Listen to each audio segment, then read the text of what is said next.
Yesterday was a good day for the Seahawks and the 12s. Kam Chancellor ended his holdout and returned to his team. Chancellor will join the Legion of Boom in the secondary on Sunday when Jimmy Clausen and the Bears come to town.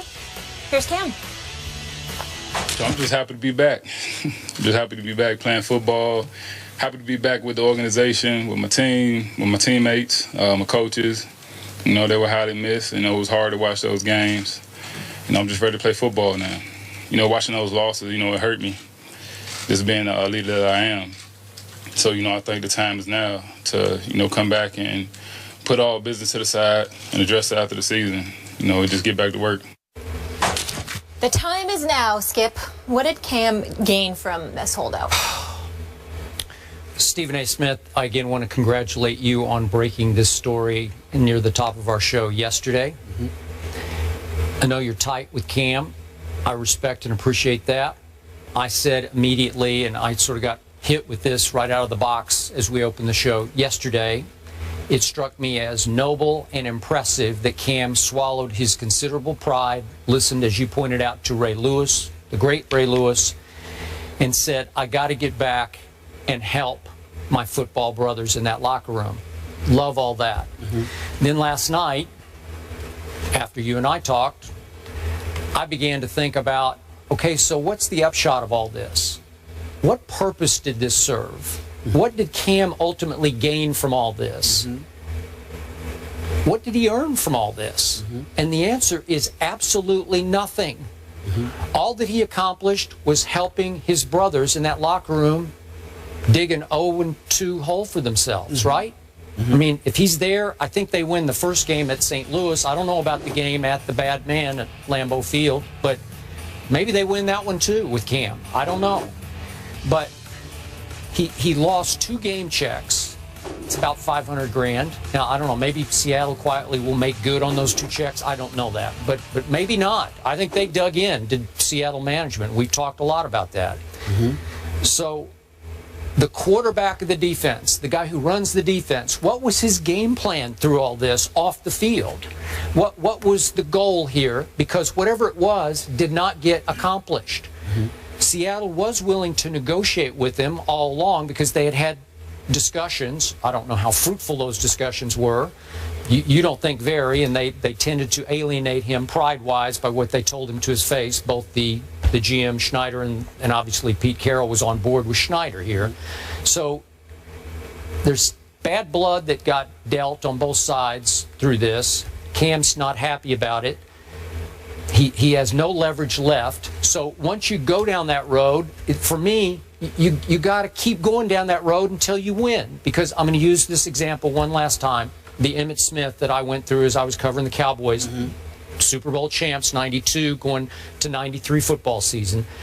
And Emmitt held out for 2 games and came back and won league MVP and then Super Bowl MVP after his team fell to 0-2. Emmitt Smith got his money. He quote-unquote won, even though I still thought Jerry took him a little bit to the cleaners, but he still got something that he was holding out for. So Emmitt felt really good about it. They all felt great. That was quite a triumphant, joyful celebration that they had in Seattle, and that's great by me. But in the end, what purpose did it serve? Nothing but 0-2 that I can see. Help me out here. Well, I'm going to help you out.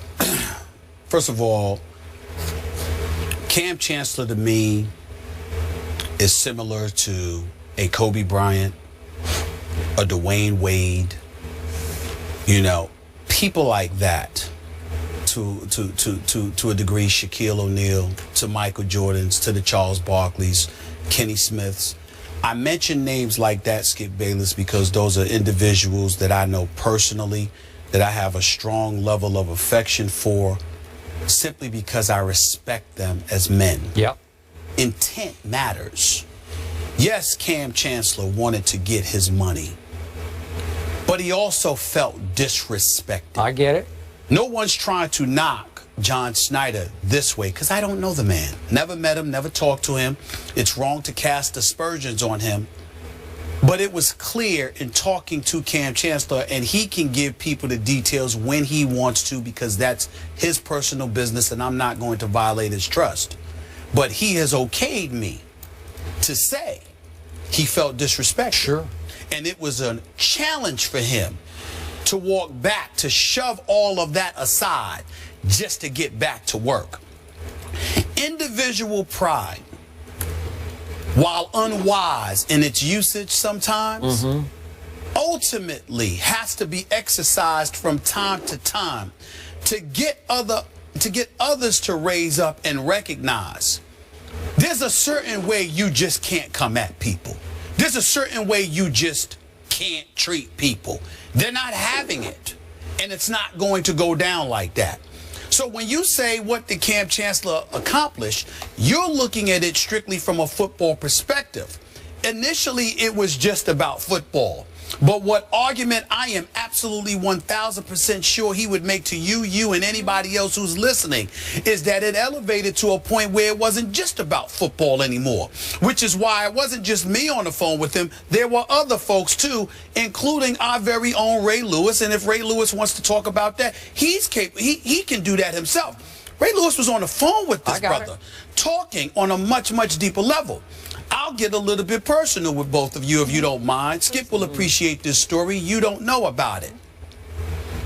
I had a similar situation to Kam Chancellor. I know what this at this very network. Oh, okay. You understand? I thought you were going to go. Now, don't get me wrong. Yeah. I'm not being negative here. Yeah. Because as much as I love the present regime, the previous regime that let me go, Skip, they weren't wrong.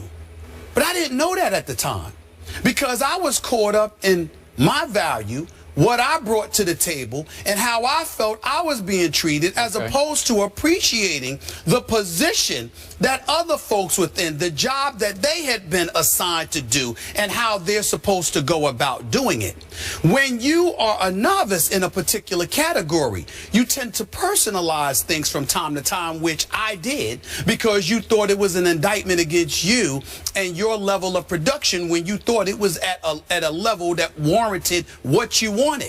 And it wasn't until you opened your eyes and really embraced business, understanding how it operates sometimes, that you recognize that those folks weren't at fault. They did what they needed to do in the best, in their minds, in the best interest of the whole, as opposed to an individual. Sometimes it takes what Kam Chancellor went through in order to him to fully appreciate it. Okay, but, quick point of order.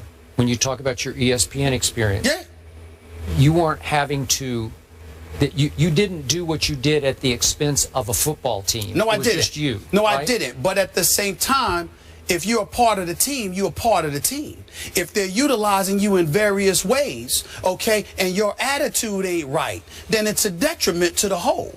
You have to take into account the fact that all of those things matter. I can work with Skip Bayless, and no matter what I'm going through no matter what I'm going through in a professional life, even though life is very, very good for me at this particular juncture in time, if I were going through something adversarial, I could still come on this show and do what I do every day, because from a personal level, I'm able to harken back to when I was gone and who one of my top supporters were. It was Skip Bayless, sitting here fighting for me, wanting me to be here, wanting me to work with him every day and pounding the pavement and alienating some folks because he wanted me so badly. So what I'm saying to you is that, but sometimes you got to go through that before you know better. And Kam Chancellor hadn't gone through that before, so he didn't know better. So even now, though he's back, somebody had to educate him about, look, this is what it's costing not just the team, but you. And you have to put other things aside. And it took him a couple of weeks to get to that point. It's human, it's understandable, but ultimately he benefited from it most because he learned a very valuable lesson. Can I interject one thing quickly with this comparison? So you leave, you come back, and you really show your value because you light it up here at ESPN, right? Yes. So Kam leaves, they lose 2 games. We're all kind of shocked, some people are. What impact? Now, if he comes back and they don't win, did he gain anything then on the field? He would have. If they win now, the rest of the way, we see the difference. He will have lost, but let's be clear. But I'm saying for that comparison. I'm just saying, you never know what the ultimate effect is going to be. You're betting on yourself. Yeah. Kam Chancellor is in the ultimate position to bet on himself because of who he has playing with But him. if they go and light it up now, he definitely gains something. That's right. And if they lose, then he didn't. But some people are willing to bet on themselves because they have that innate, ingrained belief in themselves. And when you have to, that's like if you're asking me to go up there by myself, I'm very confident. Please don't get me wrong. I'm going to bet on myself. But if you're telling me I'm rolling with Skip, my confidence is going to be a little bit higher. Yeah. You see what I'm saying? Because I believe in us, you know, just as much as I believe in me. So that's what's going on here. He didn't lose. It's just a matter of how much he's going to ultimately win. Because trust me, he ain't losing that money. They're going to give him the money back for those 2 games. I hope so. The flip side of your point, the downside of your point, and I hate to even raise this issue, but we all know this is a violent game that he plays. He had his knee issue going into the Super Bowl. Right. So he's also risking his future here unprotected for the rest of this year, right? Yes. Yeah. Okay, so that concerns me a little bit, just a little bit. And then to your big picture point, are we saying that because of his pride, and as the Bible says, pride goeth before the 0-2 fall. If Yes. I put the 0-2 in there, but okay. But because of his pride, because he wanted to stand up to, if not punish, his management, didn't he do that at the expense of his teammates? That's all I'm asking.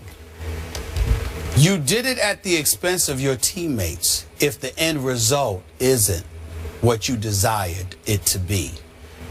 But we don't know that until it happens. You can't sit here at 0-2 with 14 games and say he did it at the expense of his teammates. Now, if you wait until you 0-5 or 0-6, you got a different argument.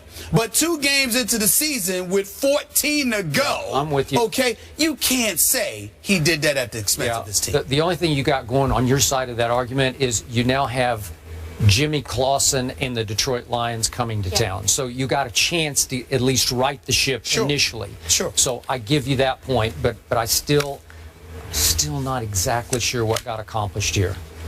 You never know. We'll find out. You never know. But not only we'll find out the rest of this season, we'll find out in the off season whether or not a team is willing to revisit the similar situation again.